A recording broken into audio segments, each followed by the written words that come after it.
Olá, pessoal, bom dia, boa tarde, boa noite, dependendo do horário que vocês estiverem assistindo, mais um programa do canal YouTube Geração 68, Sempre na Luta.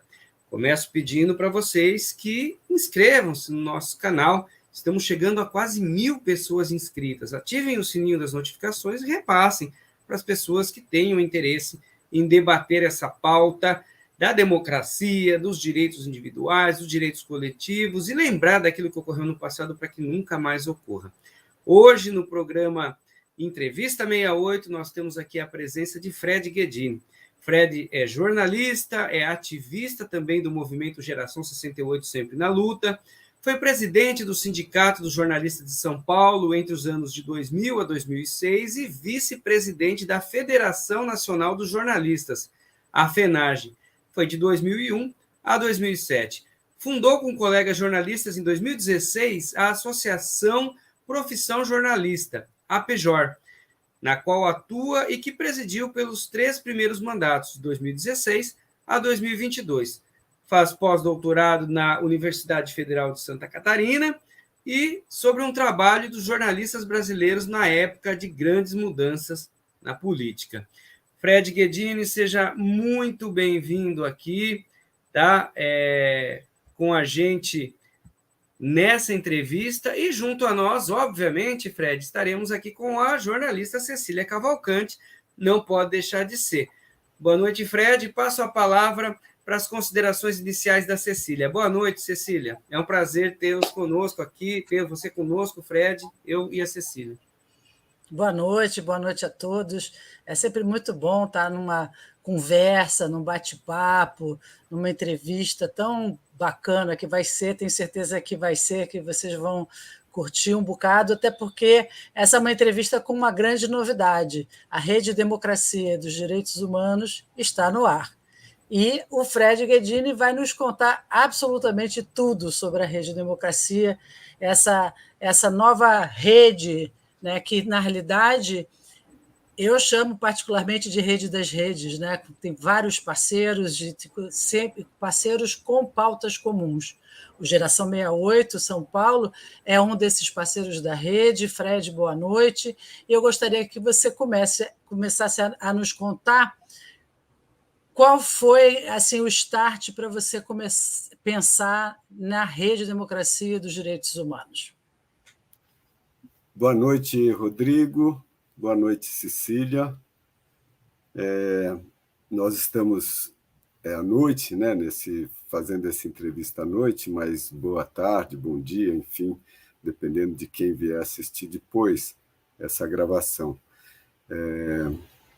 Então, Cecília, você me pergunta onde começou, né, essa coisa da Rede Democracia. Primeiro, eu quero dizer que da nossa felicidade de ter lançado a Rede Democracia e Direitos Humanos nesse domingo de manhã, hoje é nós estamos no dia 26, né? Esse domingo, dia 24, em uma aldeia Guarani, no sopé do Pico do Jaraguá, aqui em São Paulo.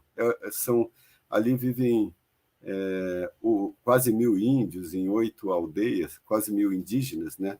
Em 8 aldeias, e nós escolhemos fazer o lançamento da Rede Democracia e Direitos Humanos, vulga a Rede D, lá na aldeia por causa do marco temporal, o julgamento do marco temporal que acabou 2 dias antes do evento, né? Então, foi uma tremenda de uma notícia favorável, né? E mostrou o nosso acerto de escolher esse tema, porque esse é um tema fundante do Brasil. Então, eu vou começar, Cecília, pela escolha do tema, porque a escolha do tema mostra o que pretendemos fazer com a Rede D, né, a Rede Democracia e Direitos Humanos. Veja, nós escolhemos um tema que é fundante do país, porque diz respeito às terras daqueles que aqui estavam antes de chegarem os portugueses, né? Há, portanto, 523 anos.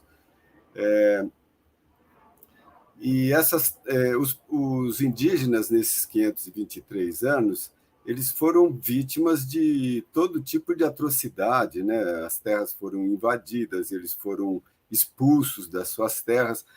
muitos deles, né, a maioria dos indígenas que estão vivos hoje foram expulsos de suas terras.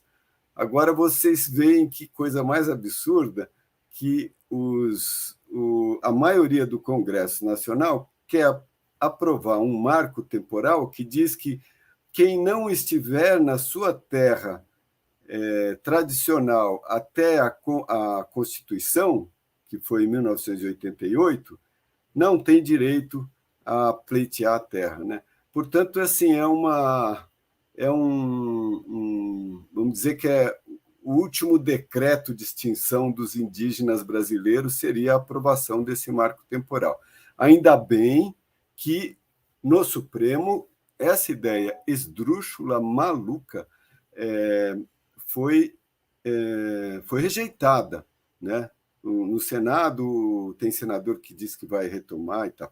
Mas aí nós pegamos esse tema como um tema fundamental no nosso país, porque a nossa ideia é que os movimentos sociais, a política brasileira se unisse, né? Todo mundo que não tem aquele interesse específico de ruralistas, né? De pessoas que são donas de terra, são grileiros, ou que são comerciantes de terras, tal, mineradoras.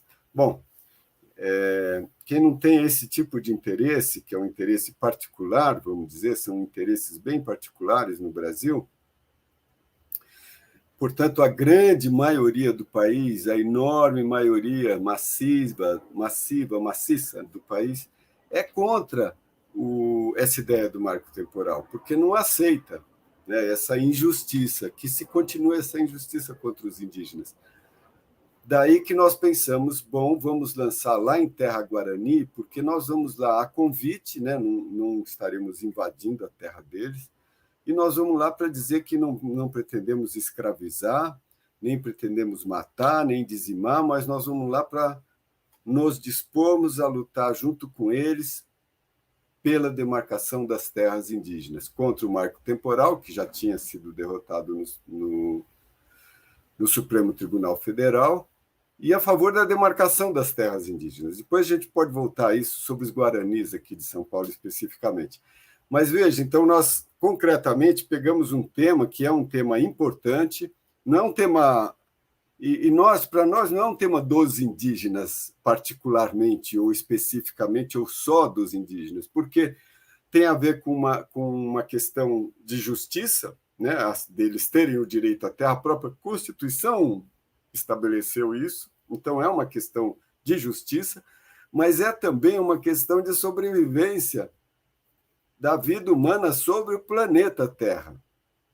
Por quê? Porque os indígenas eles conservam as florestas, as matas e as florestas.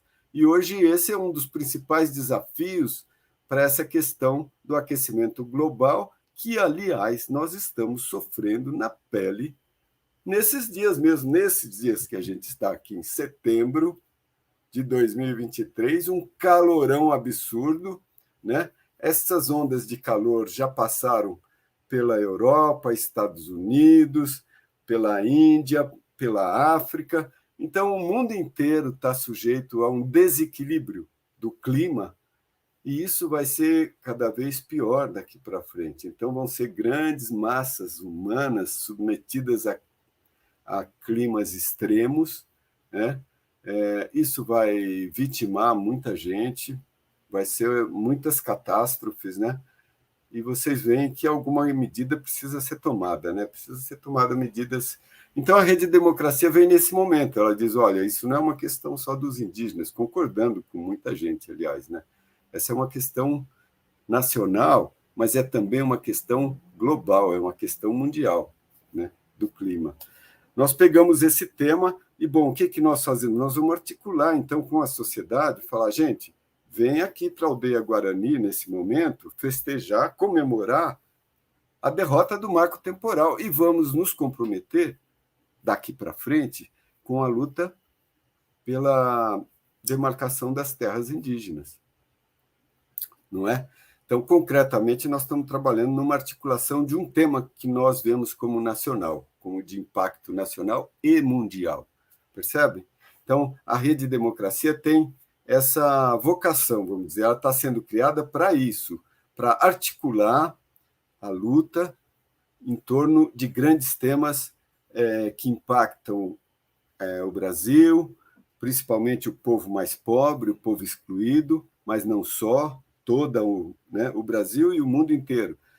Nesse caso, como estamos num mundo cada vez mais globalizado, né, os grandes temas tendem, de fato, a ter repercussões globais, né, como essa questão do clima, por exemplo. Então, respondendo à questão, assim, ela veio para isso e veio para fazer uma comunicação com o público, uma comunicação não violenta, né? Porque nós vivemos aí sobre um governo extremamente violento que incentivava uma comunicação violenta, tá? Que ficava cutucando as dores e os temores das pessoas para ver se elas se tornavam malucas, né? Se elas saíam de casa armadas para matar as pessoas. Essa era a ideia do governo, né? Que estava até há pouco tempo, até o último dia do ano passado, né? É um governo de um marginal, né? De um meliante, que finalmente está todo mundo caindo em si, vendo que de fato se tratou de um marginal, né? De uma pessoa desqualificada, sociopata, né? E apoiado por um capitalismo também bandido, né? O que a gente pode dizer desse capitalismo que está pouco se lixando para o mundo, não é? Então, é um capitalismo bandido. A gente precisa unir o povo para lutar contra isso, né? Para se organizar, se articular e tal. É lógico que a Rede Democracia não pretende fazer isso, não é o papel dela fazer isso, né? O papel dela é mais funcionar como um dos articuladores. O que a gente pretende fazer, então? A gente vai conversando com os grandes núcleos dessa enorme rede pró-democracia que existe no Brasil. O que eu falo quando é grandes núcleos? O MST é um grande núcleo, não é? Os grandes partidos são grandes núcleos, né? As suas frentes políticas são grandes núcleos. As coalizões, né? A coalizão Direitos Já, a coalizão negra, as grandes coalizões, né? O pessoal LGBTQI+, por exemplo, que faz as suas fantásticas paradas, esse pessoal é um núcleo muito potente nessa grande rede pró-democracia, pró-interesses da população, né? Interesses dessa população excluída, discriminada, e que, no fundo, é a maioria da população, né? Nós vivemos, de fato, numa plutocracia, né? É um governo formalmente democrático, mas cujos leis, aparatos, instituições, grandes instituições, favorecem os do andar de cima. Esse é o problema, né? Então, precisamos trabalhar com uma educação popular. Deixa eu te cortar um pouquinho, Fred. Fazer mais uma pergunta. Você deu um spoiler aí já do lançamento, nós vamos voltar depois nesse assunto. Tem imagens aqui que nós vamos passar, tem vídeo que nós vamos estar apresentando aqui também, tá? Mas quero voltar... É o mais recente, né, Rodrigo? Oi? Eu sou jornalista. É o mais recente, essa é a notícia, né? Acabou de acontecer. É só pegar esse gancho que você colocou agora aí para as pessoas que estão assistindo entenderem como vai funcionar, então, né? Uhum. Então, assim, é uma ação que vai estar em formato de rede, vai estar envolvendo todo esse grupo, né, de organizações e também pessoas individualmente. Ela vai atuar tanto na questão da comunicação quanto na questão da ação, da intervenção concreta na realidade. Então, duas perguntas que eu queria fazer para vocês, assim, como vocês estão imaginando o funcionamento da Rede Democracia, tá? E quais são aí as organizações que já se colocaram aí à disposição de participar, de contribuir e também estavam presentes no lançamento, que, diga-se de passagem, depois vocês vão ver as imagens aí, foi maravilhoso, foi lindo estar lá legal, com tanta diversidade, né? Foi para cima, né? Nossa, valeu muito a pena todo o trabalhão que deu. Mas, olha, Sabe o que eu me preocupo, Rodrigo? Porque assim, tem a historinha, né? Rodrigo, Cecília, essa historinha que começou com fulano, Beltrano, mas eu me preocupo muito que as pessoas entendam, compreendam, né, do que nós estamos falando, sabe? Então, porque, veja, a gente fala de rede de redes e tal. Olha, gente, a rede pró-democracia no Brasil, ou pró-demandas populares, que, no meu entender, tem uma grande coincidência, essas duas redes, né? Quando a gente fala rede, a gente está pensando em pontos de encontro, como se fosse assim uma imagem do cérebro, né, com os neurônios, as sinapses e tal. Uma grande rede tem esses nós e os pontos, as comunicações entre os nós e tal. Essa rede no Brasil, ela tem centenas de milhares de grupos, de núcleos de ativistas e milhares de temas de interesse da população. Vocês percebem? Então, quando a gente fala rede pró-democracia, ela é uma enormidade, ela é gigante. Agora, o que ela tem? Então, e ela tem isso de bom, que é o fato dela ser múltipla, dela ter muitos interesses, porque, vamos combinar, né? A população brasileira, principalmente os que são excluídos, discriminados, ela é múltipla. Ela tem interesses muito distintos. É lógico que tem as grandes questões, a fome, essa questão fundiária que pega os indígenas, pega também a agricultura familiar, a monocultura. Tem a questão da exploração dos trabalhadores, essa nova exploração a que os trabalhadores estão submetidos, uberizada, né? Dessas pessoas que não têm direito algum, sabe? Trabalham que nem um camelo, horas e horas a fio, e para ganhar uma mixaria, não é? Sem direito nenhum. Bom, e aí? Quando esses jovens todos que andam com essas motos pelas ruas, costurando aí entre os carros, e quando eles ficarem mais velhos, o que vai acontecer com essa gente? Vocês já pensaram nisso? Gente, são centenas de milhares no Brasil, são milhões no mundo inteiro. Esse pessoal não tem nenhum direito, não tem seguro, não tem nada. Então, é um capitalismo que é uma situação tão maluca que o mundo está vivendo, né? Pensem bem. Bom, mas existem milhares de nós de rede. Então, longe de nós a pretensão de sermos essa rede.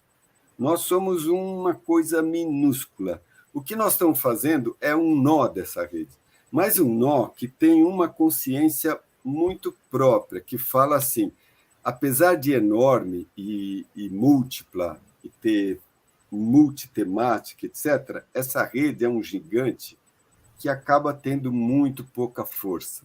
Por quê? Porque ela está desarticulada. Então, se você tem centenas de milhares de núcleos de ativistas lutando lá no quilombo, lá na aldeia, né? Os pescadores, os trabalhadores em suas fábricas, os estudantes em suas escolas precarizadas, e etc, etc, etc, etc. Então, é muita gente, é muita coisa. Agora, esse gigante, ele pode ser muito poderoso. Quando é que ele vai ser poderoso? Que ele vai ser poder para dizer, olha, no parlamento, por exemplo, um parlamento de direita, e que muito dificilmente deixa de ser de direita, por quê? Por causa que quem tem dinheiro, né, é o andar de cima que financia as campanhas. Quem elege é todo mundo, mas quem financia e quem paga a comunicação é o andar de cima, gente.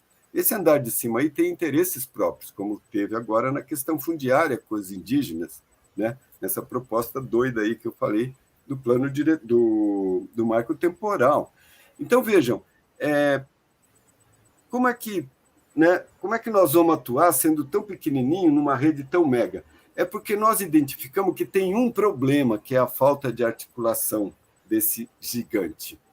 Esse gigante pode ser muito poderoso se a gente consegue articular. E como é que a gente vai atuar para articular tudo isso? Nós somos um povo com tentáculos? Não, nós somos simplesmente um núcleo dessa rede. A gente chama Rede Democracia e Direitos Humanos, é porque a gente quer uma democracia em que os direitos humanos sejam respeitados. Mesmo nos raros períodos democráticos do Brasil, os direitos humanos nunca foram respeitados, tá certo? Então, nós queremos uma democracia em que os direitos humanos sejam respeitados. Então, é Rede Democracia e Direitos Humanos. E, para isso, é preciso articular. Articular o quê? Essas centenas de milhares, todas elas, de alguma forma, estão articuladas em alguns nichos, né? Então, o que precisamos é começar a trabalhar com os grandes nós dessa rede. Então, nós pretendemos conversar com alguns desses nós. Eu citei aqui alguns, mas há vários, né? São algumas centenas, né? Mas nós talvez um dia possamos alcançar e atingir essas algumas centenas, mas, por enquanto, nós vamos começar com 1, 2, conversar, expor esse pensamento, falar, vamos articular uma agenda comum de lutas pela democracia? Veja, agenda comum de lutas pela democracia. Não é uma agenda única, porque é impossível uma agenda única no meio de tantos interesses díspares, de tantas necessidades, né, angustiantes. Então, não, é uma agenda comum de lutas pela democracia. Para articular essa agenda, a gente precisa conversar muito. Aí a ideia de uma mesa em que os núcleos dessa rede possam se encontrar e debater, e falar, e argumentar, né? E vai se articulando isso. Quanto tempo demora?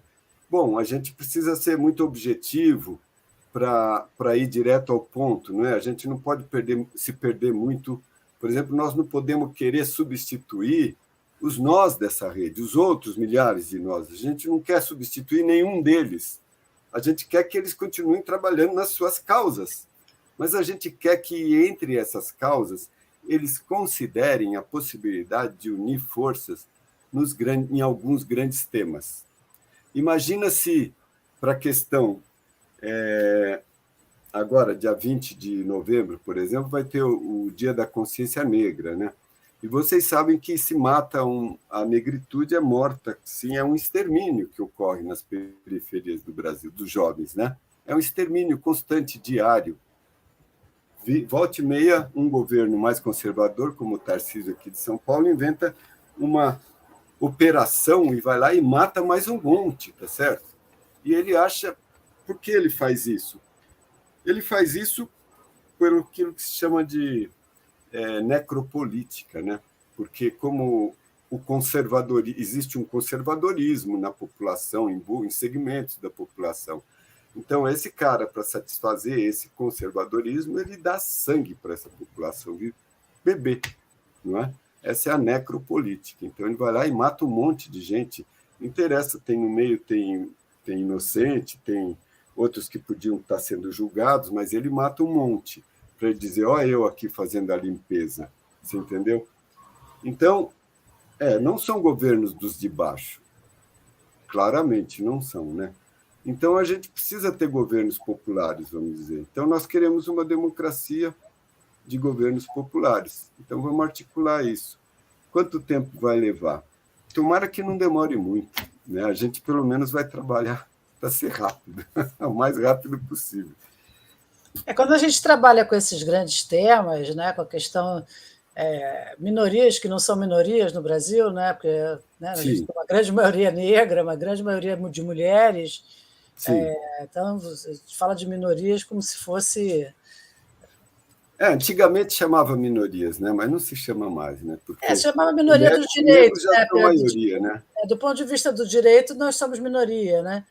Do ponto de vista da população como número absoluto, nós somos maioria. Essa eu acho que é a grande diferença. Eu acho que essa é a grande diferença do trabalho de comunicação da rede, é entender aonde somos minoria e aonde somos maioria, né? Mas eu me perdi nessa explicação, sabe por quê? O que nós estamos montando é um núcleo de rede para articular. Então, nesse núcleo, não pode ter muita gente, senão a gente não consegue nem se organizar para atuar. Vocês concordam comigo? Então, nós pensamos um núcleo de rede que tenha, no máximo, 20 organizações, né? E os ativistas dessas organizações, quais estão? Até agora, nós temos 6 organizações que realmente escolheram seus representantes e fazem parte da rede, que é o Coletivo Digital, que é aqui de São Paulo, né? Que trabalha na questão da internet, de formação do pessoal para software livre e essas coisas. A Comissão Justiça e Paz de São Paulo, que é um ator importante na questão dos direitos humanos, né, de vários temas ligados aos direitos humanos. A Engenharia pela Democracia, que é uma organização relativamente nova, de 2021, mas que vem com muito poder, com muita potência aí, a ponto de organizar chapa para bater de frente com 5 candidaturas no Conselho Federal de Engenharia e Agronomia, que tem 1 milhão de profissionais em todo o Brasil, tá certo? Então, essa também faz parte da Rede Democracia, a Engenharia pela Democracia. A Frente Interreligiosa D. Paulo Evaristo Arnes, Justiça e Paz, essa frente é interessantíssima, gente, porque são pastores, padres, né, pregadores de diferentes confissões, são 18 confissões, se eu não me engano, que estão nessa frente, e eles têm alguns pontos. Eles, por exemplo, são favoráveis a que as religiões não se articulem para dominar o poder, não é? Como existe, por exemplo, a IURD, né? Essa igreja do bispo da Universal, que tem uma rede de TV e fica ali fazendo política para, né, com todo o dízimo que ele cobra e tal. E fala, bom, isso não é papel de uma religião, né? Então, essa frente interreligiosa D. Paulo Evaristo Arnes é uma frente, como o nome diz, que luta pela justiça e paz, né? Baseada no espírito de Dom Paulo, aquele bispo tão importante na luta contra a ditadura no Brasil, né? Que deixou tantas sementes. O Candeeiro, que é um grupo de católicos também, mas que lutam pelas questões populares e que acabou de criar a Universidade Mútua, que é uma proposta muito interessante. E o Geração 68 São Paulo. O Geração 68... aí tem uma história interessante, né?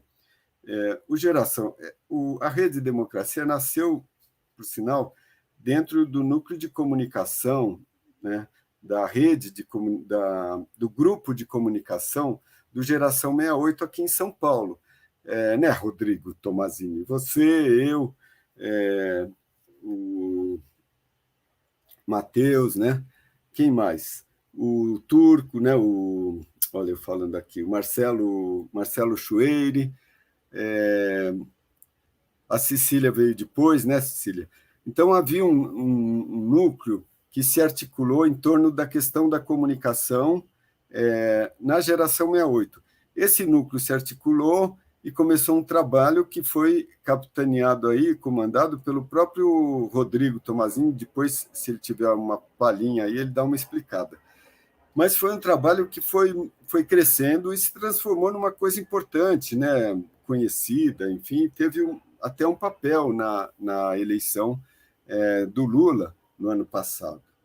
Então, nós pensamos, por que não replicar essa experiência, né, que era a experiência da Brigada Digital, em outros núcleos, né?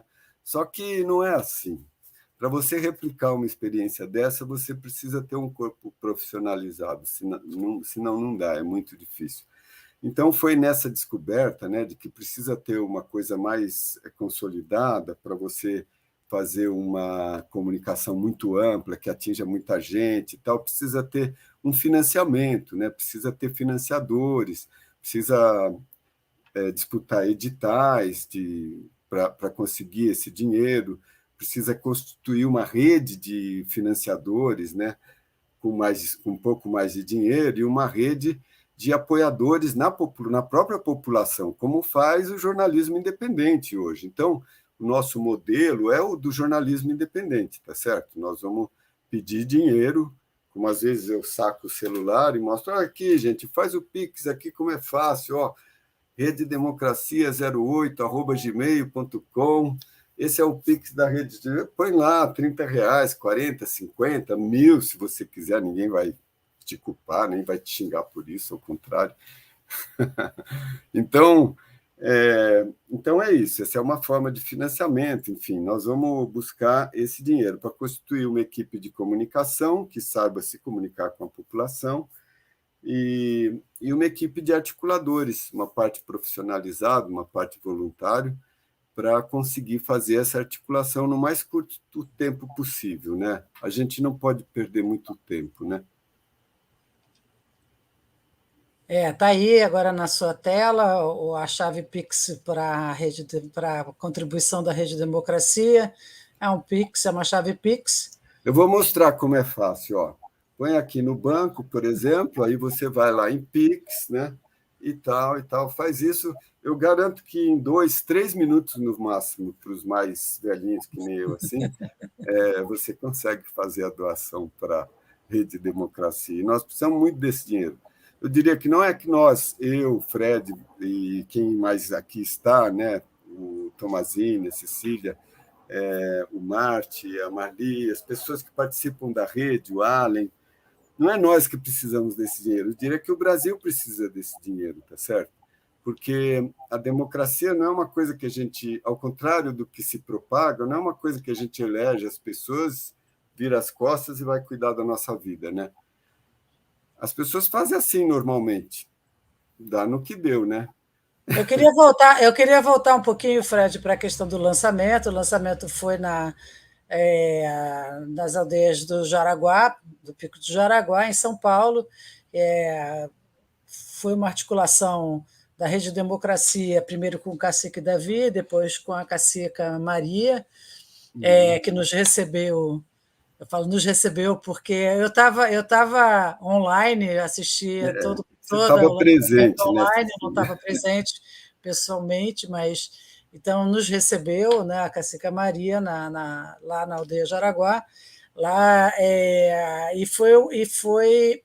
e é muito interessante como que a Rede Democracia lá no Jaraguá, no meio da cidade de São Paulo, ou seja, é uma aldeia indígena que está no meio da cidade de São Paulo, usou como um símbolo dessa luta que foi contra o marco temporal e agora a luta para a demarcação das terras. Até porque a Jaraguá tem lá as aldeias de Jaraguá, eu esqueci quantas etnias tem lá, mas tem 1,7 hectares só de terra, sim. De terra demarcada, que, como você disse, 1,7 dá 2 bois, e assim mesmo. Três cabeças de boi numa criação extensiva, como mas não pode passear muito, não, tem que ficar ali, porque tem que dar lugar para as galinhas. Mas assim, e o mais importante, eu acho, você me corrija se eu estiver errado, a questão da demarcação que demora, né? Que é um processo demorado, é um processo lento, burocrático, complexo, e que a gente precisa trabalhar para que o governo agilize isso. Não é então, isso, Fred? Cecília, olha, uma informação importante sobre os guaranis. Não, lá é a etnia mesmo que tem, os Guarani Mibia, né? É uma etnia dos guaranis, que principalmente. Sabe o que acontece? Por exemplo, esses guaranis, eles estão se articulando lá no Pico do Jaraguá desde os anos 60, 1960. E eles, em 2015, o ministro da Justiça no governo Dilma fez uma portaria 581, e essa portaria destinava aos guaranis de São Paulo 532 hectares. Olha só, eles têm 1,7 hectare demarcado. Os indígenas estavam pedindo 532. O José Eduardo, né, ex-ministro da Dilma, ele fez a portaria concedendo, então, esse é o primeiro passo, né? O Ministério concede. A partir daí, os órgãos do governo que fazem a demarcação, eles tinham que vir aqui fazer as demarcações e tal. Só que vocês lembram, logo depois veio o governo Temer. No governo Temer, o ministro da Justiça do Temer fez outra portaria anulando a portaria do Zé Eduardo Cardoso, tá certo? Então, pronto, acabou com os indígenas aí, os guaranis aqui do Pico do Jaraguá ficaram tristíssimos, né? Porque voltou ao que era antes. Então, eles foram ao Ministério Público, o Ministério Público entrou na Justiça Federal aqui de São Paulo, e a Justiça Federal deu ganho de causa liminarmente, mas não ao mérito, o mérito ainda não foi julgado. Isso aconteceu em 2017. Veja como a coisa vai andando, vai se enrolando, né? Mas uma coisa fantástica dos guaranis, bom, eles foram a maior etnia, os tupis-guaranis, mas os guaranis nas suas várias etnias, né? Porque os guaranis uma grande família de etnias, né? Eles foram a maior etnia indígena do Brasil quando aqui chegaram os portugueses, né? Havia alguns milhões deles, né? E eles estão, por estarem no litoral e por estarem em lugares como a cidade de São Paulo, por exemplo, eles são um dos que mais sofrem com a perda de terra. Mas é impressionante como eles mantêm um referencial nos seus ancestrais, nos seus costumes, né? Nessa visão de que eles são um só espírito, sabe? De que eles não existem sem a mata não existe sem eles, é tudo um espírito só, a mata, os rios, a floresta, as pedras, os rochedos, tudo isso, enfim, a terra para eles é uma coisa una, né? Esse espírito que tem a terra e os indígenas é uno. Essa unidade e essa crença ela é muito forte neles. E isso dá a eles uma resistência, uma resiliência de séculos, não é? Eles estão aqui há 5 séculos apanhando, né? Sendo dizimados. É muito impressionante, e vocês vão ver nas falas, não sei se vocês vão passar aí a fala do Davi e da Cacica Maria no evento, eles são muito firmes, né? Eles têm uma noção muito clara de por que a terra deve ser destinada a eles, né? E tem um dado impressionante. No Brasil, nos últimos 30 anos, do Mapa Bioma, que é uma organização muito séria, né? Nos últimos 30 anos, os indígenas no Brasil derrubaram 1% de árvores que estavam na sua área. E os fazendeiros, no mesmo período, derrubaram 20,6% das árvores nas suas respectivas áreas. Então, vocês veem que essa diferença é que explica por que é importante, não só aqui no Brasil, no mundo inteiro, né, que as populações tradicionais tenham esse poder, né, de continuar cuidando das matas, dos rios, né, da água, para que a humanidade possa ter esses bens naturais aí, possa continuar usufruindo disso, né?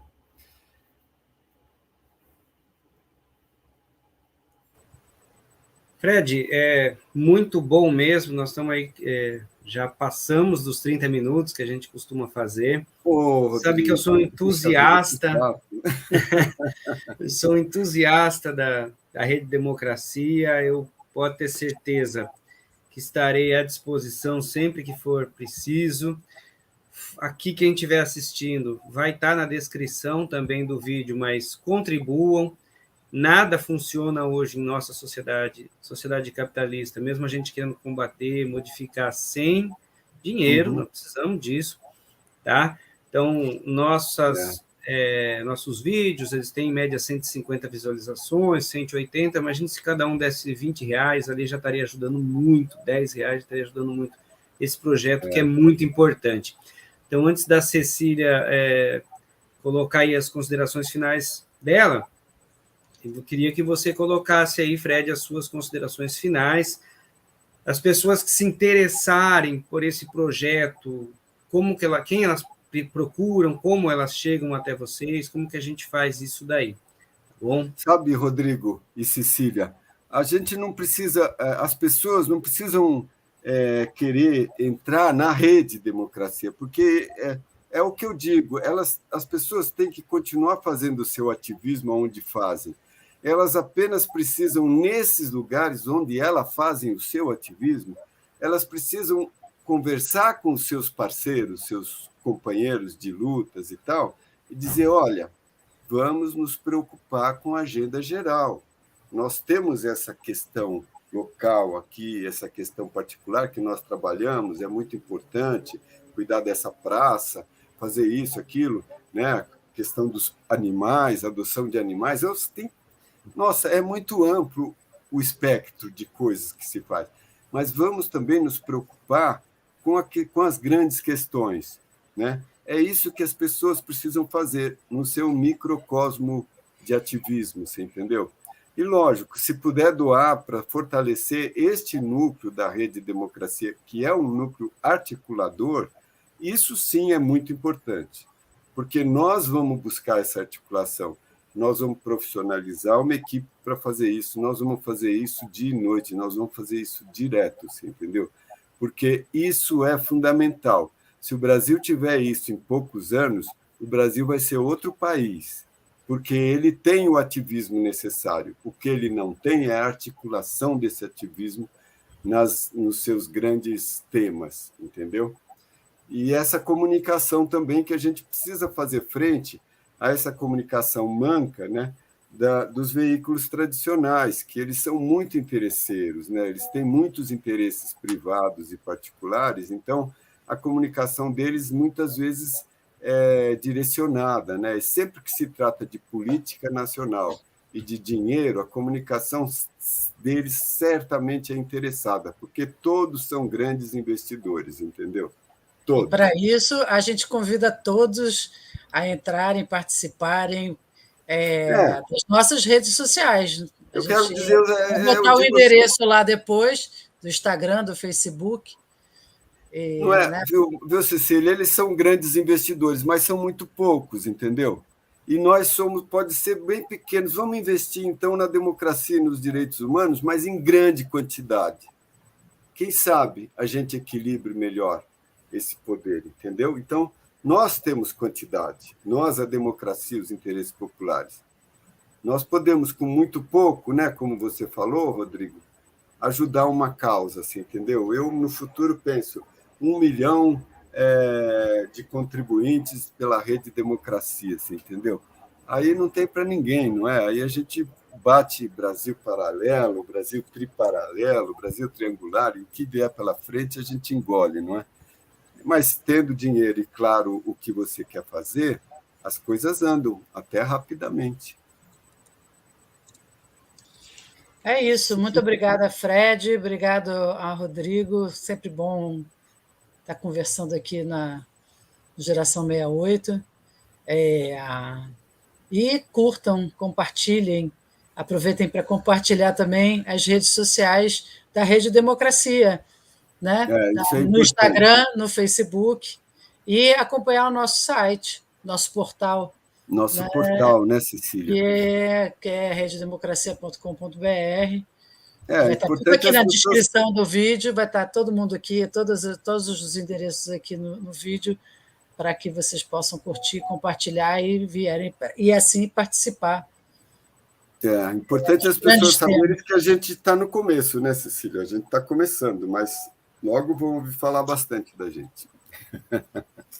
Tem que começar de algum lugar, né? De algum lugar tem que começar. Valeu, gente. Obrigado, Fred. Cecília, um abração. Até a próxima. Então, tchau para vocês. No canal do Geração. Obrigado, viu? Vamos em frente com Geração 68, com a Rede Democracia, com Engenharia pela Democracia, com o Candeeiro, com toda essa gente, né? A Frente Interreligiosa, Dom Paulo. E nós vamos ter entidades em cada grande tema, né? Organizações em cada grande tema, para nos ajudar nessa articulação. Mas isso é uma arquitetura que a gente está trabalhando agora, nesse final de ano. Então, acompanhe a gente, como a Cecília falou aí. Tchau, gente. Obrigado pela oportunidade, viu? Obrigado você, Fred. Valeu. Tamo junto.